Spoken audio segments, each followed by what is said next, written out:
Hello and welcome to another episode of what's this called? Creed Got Robbed. I almost forgot the name of the name of this darn podcast, David. Can you believe it? I cannot believe it. It almost tragically implies that I would have strayed from the light of our mission to remind people that crime has fallen the film known as Creed. We must never forget that. We can talk about other things, which is what we're going to do today.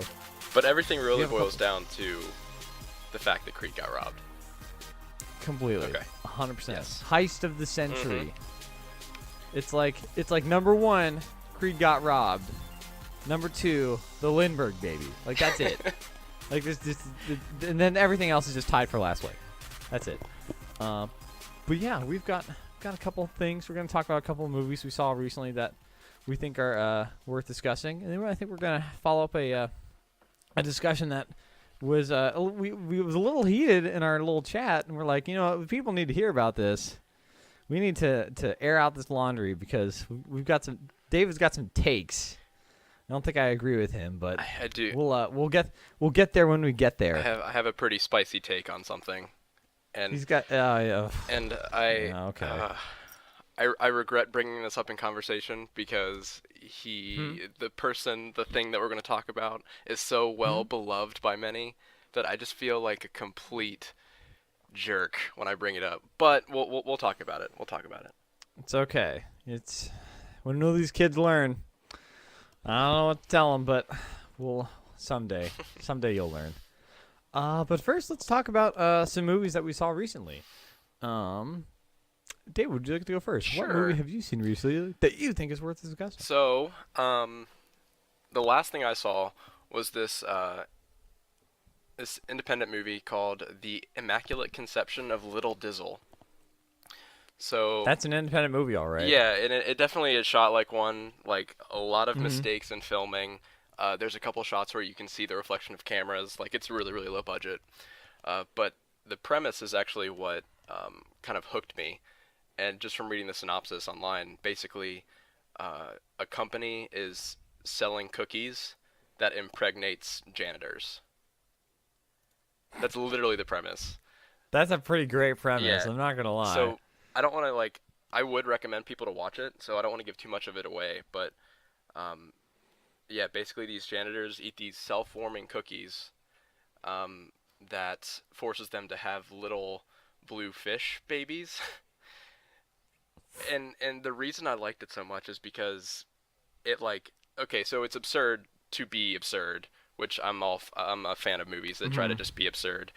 But it had a lot of really, really good commentary on capitalism and how we view products and how we constantly use products and buy brand names. So I don't know, it satisfied that indie movie fan in me somewhere. It's down there somewhere. I don't let them out very often, but it was pretty good. Oh, okay. Huh. That's one thing I appreciate about you, David. Is this you just have a. I mean, I like a good indie movie now and then. I always feel like I'm behind the curve on some of that stuff, and you're really good at just finding the greatest weirdest stuff. I never had heard of The Greasy Strangler before you told me about it, and then I watched it, and then I hated you for the rest of my life. Yeah, because you can never unsee the things that you saw. Exactly, 100%. So I appreciate seeing those things, because it's good to have. There's a lot of bad indie movies out there, but there are some real gems out there, and it's really cool to see weird ideas get played out, and that's a weird idea that I think needs to be put into a movie. Oh, definitely. It's got some do you ever see Rat Race? Yes. Okay, so you know the guy who pierces his tongue and talks weird the entire movie? Mm-hmm. He's in it. And if you've seen Orange is the New Black, the girl with the super frizzy hair, and she's kind of a redhead, she's in it too. So okay. So I guess so I guess it's not super unknown people working on it, but it still is independent, and it feels like an independent movie. Yeah. I guess this talking about this movie is kind of I think it's a pretty good tie into a movie I saw recently. Because last night I had finally watched the film The Lobster that you had previously recommended to me a while ago, and I think a lot of those things it kind of checks off a lot of those boxes. I mean, it definitely has a very strange premise where there's a kind of dystopian society where single people are rounded up, and unless they find a mate within 45 days, they get turned into the animal of their choice. It definitely has some kind of some I'd say some A-listers that are in it, but almost unrecognizable. Like, because Colin Farrell's in this movie, but it's not Colin Farrell. It's not Colin Farrell as you normally see. No. Like, it was wild. Like, when I first saw him, I was like, that's not Colin Farrell, is it? And then he talks, I'm like, oh, shit, that's Colin Farrell. And another couple actors in there, and I really enjoyed that. I mean, at first, it's like, I think it's a really pretty movie. Like, there's some really like just pretty shots and like kind of the slow-mo in the forest and some kind of like big wide shots I think are really just well crafted.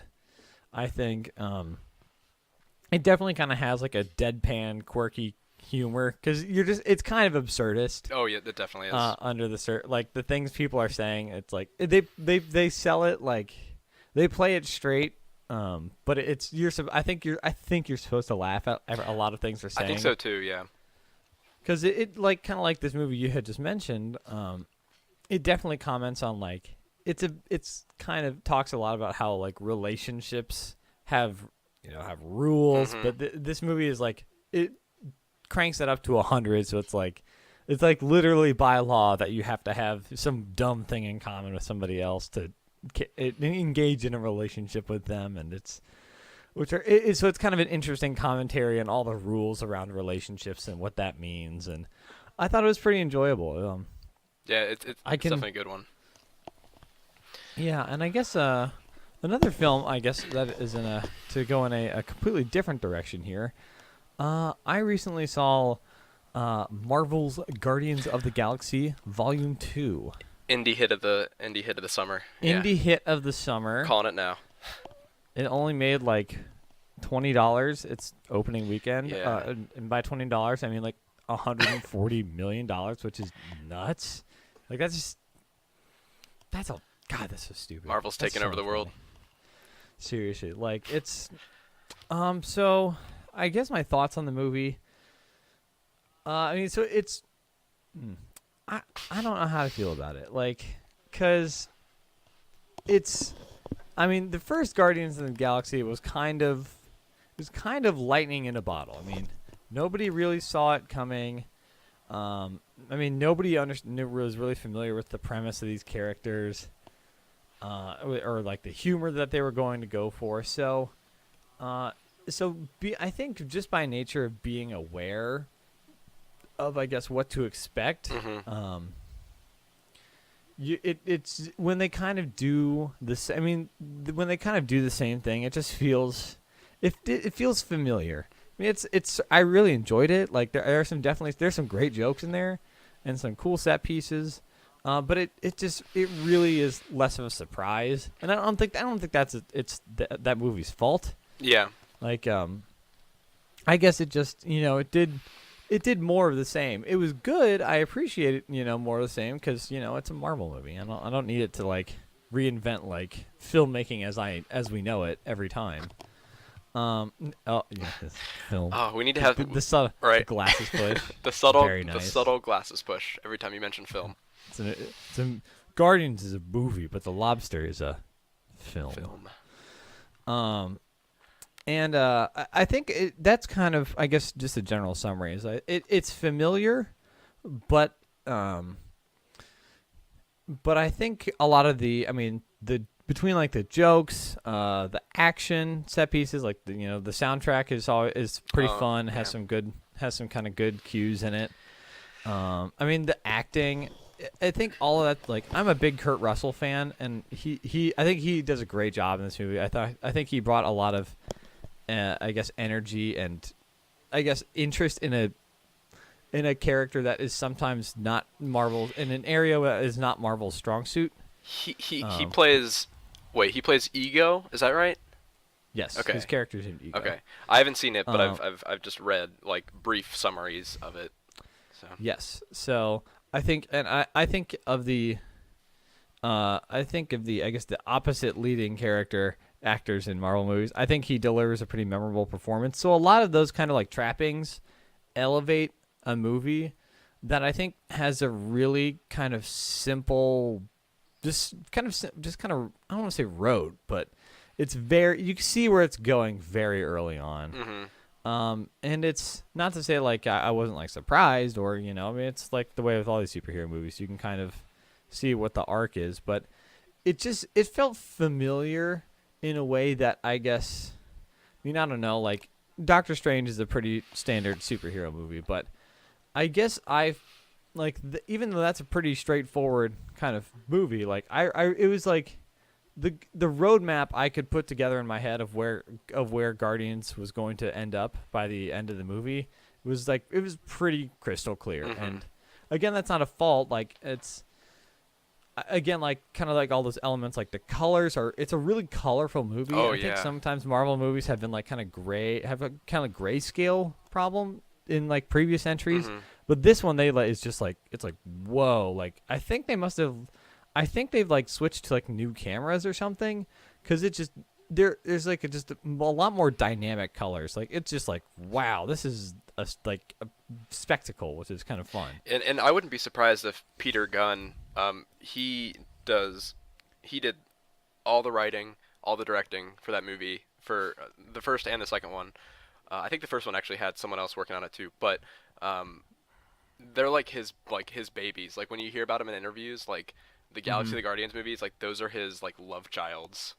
So I think when he's making them, I think he really wants to make a spectacle. Like I think he wants you to fall in love with the characters and enjoy your time in film, like and enjoy your time while you're seeing the movie. So I don't know. I've got a secret love for Peter Gunn. I think he's a really good filmmaker. Yeah, and I think it's I guess that's kind of how generally. I mean, I enjoyed it. I don't think it's like any of the weakest Marvel movies by any stretch. But Iron Man 3. I enjoyed Iron Man 3. Oh man. I thought it was pretty great. I thought Ben Kingsley that was one of my great like kind of little twists in the Marvel movies. Just like I thought that was pretty great. Oh, I mean, man. obviously they kind of wasted Guy Pearce. Oh, totally. But I mean the Ben Kingsley stuff was just too good. And then the second act is kind of weak. I'll admit it. I don't think I liked it better than Iron Man 2. I don't even think I saw. I don't even remember Iron Man 2. So maybe just Iron Man's in general. Iron Man in general. Iron Man 1's really good. Yeah, I do remember one. One is pretty good. One's great. So it's like, I mean, I sound so like, I sound more down on it than I think I actually am. Like I enjoyed it. It just felt kind of Marvel-y. Like it hit those same kind of like plot points that Marvel movies like to travel through. Yeah. Yeah, and it's just just because I'm pretty familiar with that. It's a little, I don't want to say fatigue, but I guess I do kind of mean it. It's just like I've been here before. Like it's still really enjoyable. It still works, but it's just I've been here before. So I'm pretty excited for I guess coming out, like we're gonna have some kind of different flavor Marvel movies coming up soon. I think like I'm still looking forward to Black Panther, which I think is because it's like they ripped the entire like production and writing staff of Creed, the film that got robbed, of which this podcast is named, and they're like, hey, you guys made a movie that got robbed, make a Marvel movie with Black Panther, which that sounds amazing. I'm still excited. Super excited I'm for that. so excited for Black Panther. Yeah. So that's, I guess, yeah. So it's pretty good. I think obviously if you enjoyed one, I think you'll enjoy two. If you didn't enjoy one, you probably won't enjoy two. And that's kind of enough said. Yeah. If you ask me. So we might have if you ever get around to seeing it, we'll have to have a little spoiler deep dive. A spoiler podcast. And, yeah.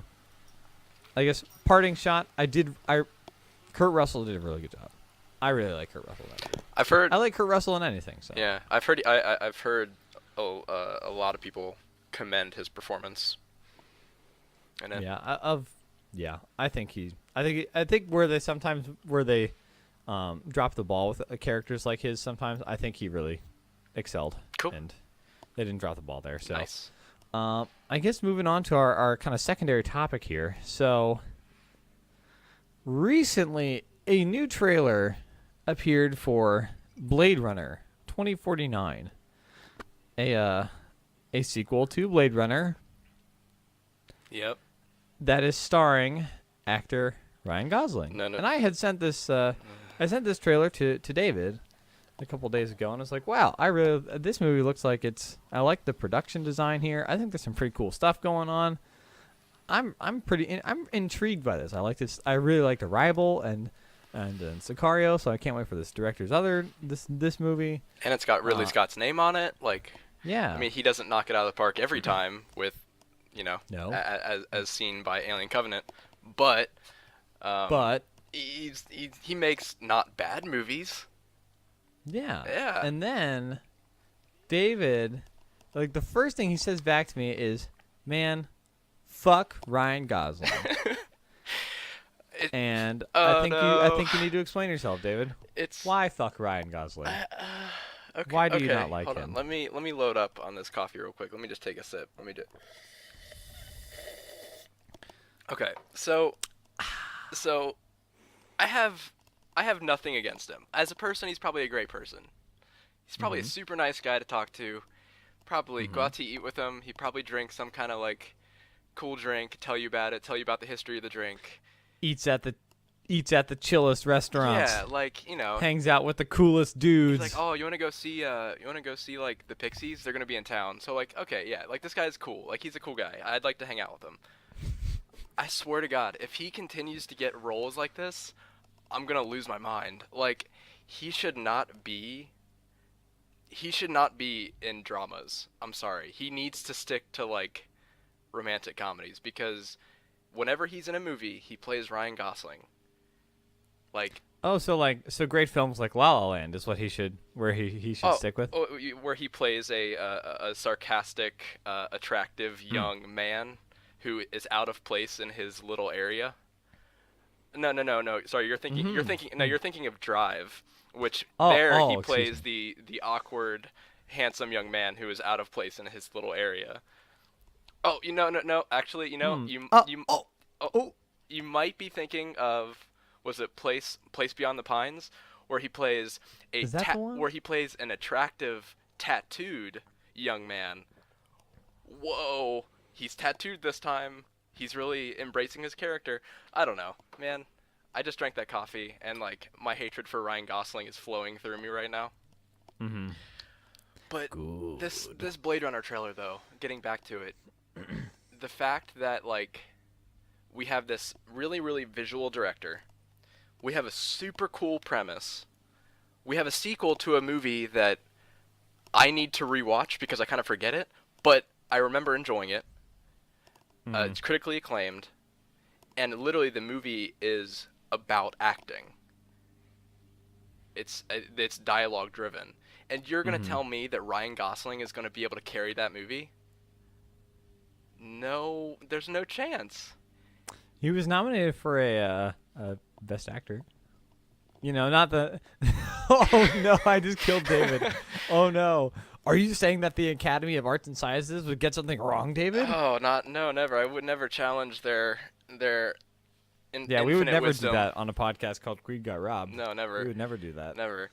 I don't know. It's one of those things where I feel like what are we telling production companies that we have? And man, this is gonna be like spicy take part 2. Like, bring it. Like, we love spicy takes. Like, we put Ryan Gosling in these roles where I believe he doesn't fit. We put, what's her name, Jennifer Lawrence. We put Jennifer Lawrence in movies that I don't think she fits in. Like, these aren't good actors, in my opinion. They act like themselves, and then that's the quirk. Like, that's the gimmick. Like, oh, look, in this movie, it's Ryan Gosling, and people are going to go see Ryan Gosling. That's it. That is how movies work. I know, and that's how they've worked. And that's kind of like the counterpoint I want to start to bring up here. Well, first of all, I think Ryan Gosling can act. I mean, we saw The Nice Guys. Yeah. He played a very similar version of that character, but he played a very entertaining version of that character. Yeah. He can definitely get laughs, and he is super charismatic. Super charismatic. Mm-hmm. But I think it's kind of, I think sometimes this is something that kind of comes across in Hollywood in a lot of ways. Like, it's kind of a chicken and egg kind of thing. So it's like, let me think of a good example. Oh, like, for example, like Johnny Depp. Like, people loved Johnny Depp's performance as, like, Jack Sparrow. And Johnny Depp had done a lot of other things before Pirates of the Caribbean that were, like, pretty diverse. Mm-hmm. But if you look at his work since then, he's been put in the roles that are basically just Jack Sparrow. Yep. And so sometimes I think a lot of times actors, like, well, they'll get famous for a role, like, in this movie, or it, like, comes to define them, and then they kind of, like, through Hollywood, like, kind of writing scripts that have them doing the same thing, or, you know, they're seeking out, like, parts, like, they like doing that character, and they kind of are seeking out parts that are similar. Like, I don't think it's just like a Ryan Gosling can't act problem, because he can act. It's just, I think a lot of times we put too much blame on, like, the singular actor. Sure. Where it's like, where it comes down to, like, you know, the writers are the writing team is giving them kind of similar prompts to roles that they've had. The director is like, oh, just do the thing that you did in that movie. Just do that same thing. That people love that. You know, the executives, like, when they bring on this actor, because they're the ones who are, like, ponying up a ton of money for this movie, they want to know what they're getting. Yeah. And if they're basing it on previous, you know, that's like, oh, just do what he did in X. X made Y at the box office. Yeah, so definitely. we should do that. So that's kind of, I mean, I think you have a very good point. But I think it's something that, you know, we've seen with, like, you know, like, I just said his name, Jack Sparrow. Yeah. Johnny Depp. Johnny Depp, thank you. Oh my God. We've seen it with people like George Clooney, who kind of plays Danny Ocean in a lot of different movies. Yeah. We've seen it with people like Jack Nicholson, who kind of plays his wacky, crazy, angry guy. like Jack Nicholson type guy in, like, The Departed and like Batman and, like, kind of others. Like, he's definitely kind of like just Jack Nicholson. Yeah. So I don't know if it's just a Ryan Gosling problem. I think it's a fair assessment. I'm a little interested to see how he does in such a drama. Like, I think, because I like to drive, but I don't know if I liked it because of Ryan Gosling's dramatic acting. That's what I'm saying, though. Like, in these movies where we like Ryan Gosling, we never like the movies because Ryan Gosling. Like, how far can an actor get by just, like, writing the coattails of a really good script, or, like, following behind a really good director? Like, well, you can get pretty far. You can get nominated for an Academy Award, David. Yeah, apparently. And also, I just as a thought experiment here. So, it's not a drama, but, well, it kind of is the musical drama. In the film La La Land, I know you. Shut up! Don't say anything. I didn't say anything. Okay. I didn't say anything. You're giving. I'm waiting. How do you feel? Okay, so we like Ryan Gosling there, correct? He's not bad. Not bad. How would you feel about Miles Teller in that role? So I haven't seen enough of Miles Teller to know how I would feel. I guess if I take it... Sorry, my dogs are playing with toys right now, and it's super loud. If I take his performance in Whiplash, I don't think I would like it as much, because I don't think he's got the... I don't think he has any charisma. I don't think he's got the the chops to play like a leading man, which could just be me being very, very, very narrow-minded, but I don't think he has it in him. I don't know. But Ryan Gosling is the pretty boy charismatic type. So, like, yeah, I think he would fit in it. And again, you know, I mean, it's definitely like he doesn't have like this whole like super wide range of roles that he's taken, But at the end of the day, it's also like, I mean, I'm not saying I don't think he's bad at La La Land by any stretch. I think he does. Makes that character like really entertaining. Mm-hmm. I just like imagine Miles Teller in that role, and I'm just like, I don't know. Yeah. I just am not. I'm not. I mean, again, I haven't seen it, so we obviously can't judge on something that never happened. But I don't know if I like that as much as Ryan Gosling, and it's just. So I want to give him a chance. If I'll gladly eat crow if we see Blade Runner 2049, and we're like, man, Ryan Gosling destroyed that movie. Like, he tanked it. It was. Then you can be like, see, Mike, I was right. He can't do anything else but smarmy asshole guy.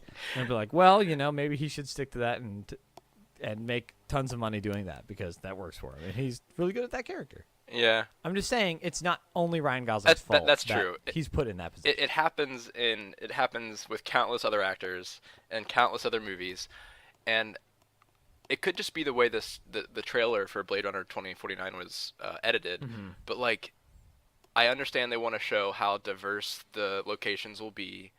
They want to show how many different colors they can crush into one movie, mm-hmm. and how many different camera angles we can get of Ryan Gosling's nose.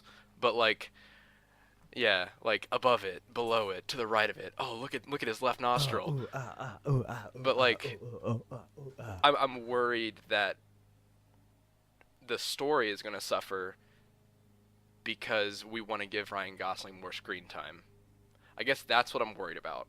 I'm worried when movies that I'm excited for and I like the premise for suffer because they have to include like an A-list actor.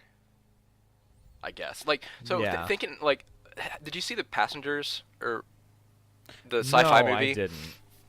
So like, I feel like that could have been a good movie if it didn't feel tied down or like anchored down by the Chris actors. Pratt and Jennifer Lawrence. I feel like it could have been like this like super interesting like drama, like character drama about like how crazy this guy has gotten like when he's living alone. Mm-hmm. But we can't do that because it's whatever his name is, Chris Pratt, because he's not that kind of guy. So I don't know. Yeah, it's definitely like a. That's kind of why I said this. It's kind of like a chicken egg kind of thing because it's. I mean, you have this kind of character gets this actor who gets known for this thing, and then he starts to get pigeonholed, but because that's he took this job instead of that job, so and a lot of times people like won't be drawn to that movie if it's like something completely different that actor's doing if they're not doing their shtick. Yeah. And I guess like another kind of one movie that I think was just like some of those recent X-Men movies.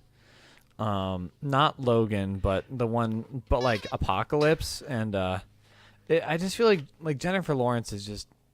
I mean, I like Jennifer Lawrence, but it's just it feels like she has just zero interest in being there sometimes. Doesn't she seem like in movies that she's in, she just wants to leave?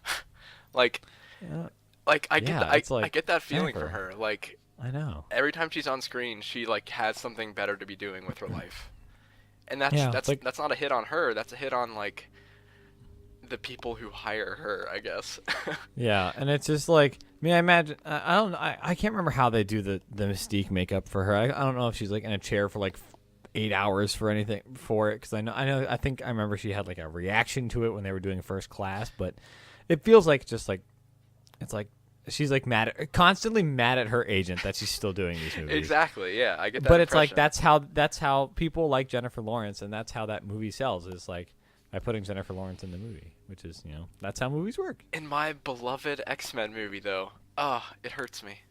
Apocalypse was really bad. Apocalypse was complete crap. It was bad. But hey, X-Men X2 was pretty good, right? I know that's before Jennifer Lawrence.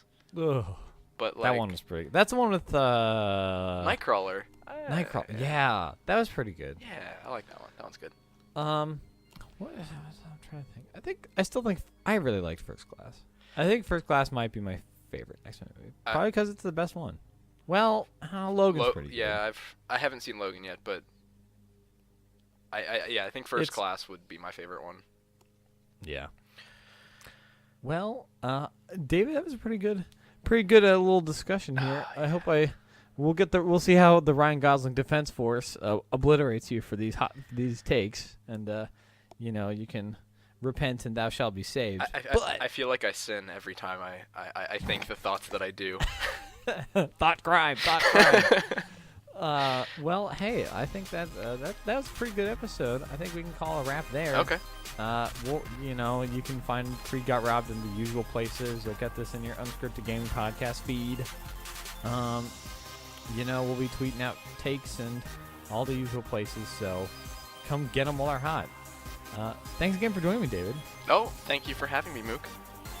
All right. Well, hey, everybody.